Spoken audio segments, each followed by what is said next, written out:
आप सभी का एक फिर से स्वागत है हमारे पौराणिक कथा यूट्यूब चैनल पर। सांपों के संपूर्ण कुल विनाश के लिए जन्मेजय ने किया था सर्पमेध यज्ञ। आज हम आपको महाभारत से जुड़ी एक कथा बताते हैं। ये कथा पांडव कुल के अंतिम सम्राट जन्मेजय अर्जुन के प्रपौत्र से जुड़ी है। जन्मेजय ने एक बार पृथ्वी से सांपों का अस्तित्व मिटाने के लिए सर्पमेध यज्ञ किया था, जिसमें पृथ्वी पर उपस्थित लगभग सभी सांप समाप्त हो। महाभारत के युद्ध के बाद कुछ सालों तक पांडवों ने हस्तिनापुर पर राज किया, लेकिन जब वो राजपाट छोड़कर हिमालय जाने लगे तो राज का जिम्मा अभिमन्यु के पुत्र परीक्षित को दे दिया गया। परीक्षित ने पांडवों की परंपरा को आगे बढ़ाया, लेकिन यहाँ पर विधाता कोई और खेल खेल रहा था। एक दिन मन उदास होने पर राजा परीक्षित शिकार के लिए जंगल गए थे। शिकार खेलते खेलते वह ऋषि शमिक के आश्रम से होकर गुजरे। ऋषि उस वक्त गहन ध्यान में आसन लगाकर बैठे हुए थे। उन्होंने राजा की ओर ध्यान नहीं दिया।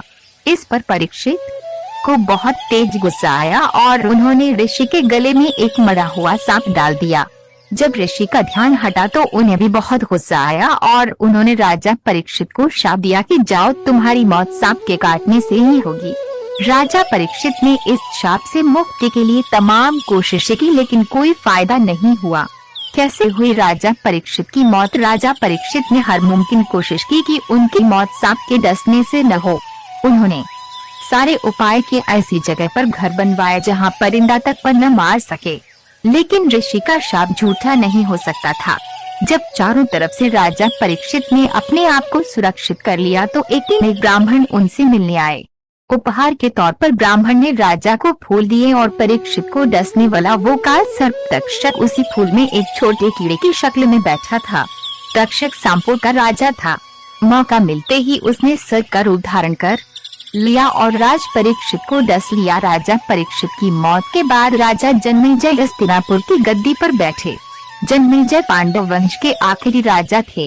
राजा जन्मेजय का सर्पमेध यज्ञ। जन्मेजय को जब अपने पिता की मौत की वजह का पता चला तो उसने धरती से सभी सांपों के सर्वनाश करने का प्रण ले लिया और इस प्रण को पूरा करने के लिए उसने सर्पमेध यज्ञ का आयोजन किया।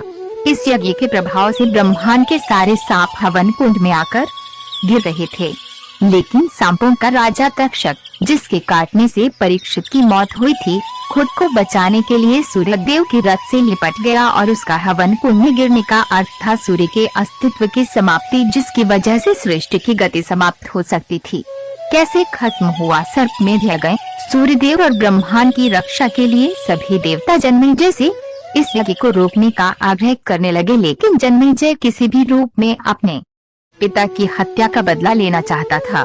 जन्मेजय के यज्ञ को रोकने के लिए अस्तिका मुनि को हस्तक्षेप करना पड़ा, जिनके पिता एक ब्राह्मण और मां एक नागकन्या थी।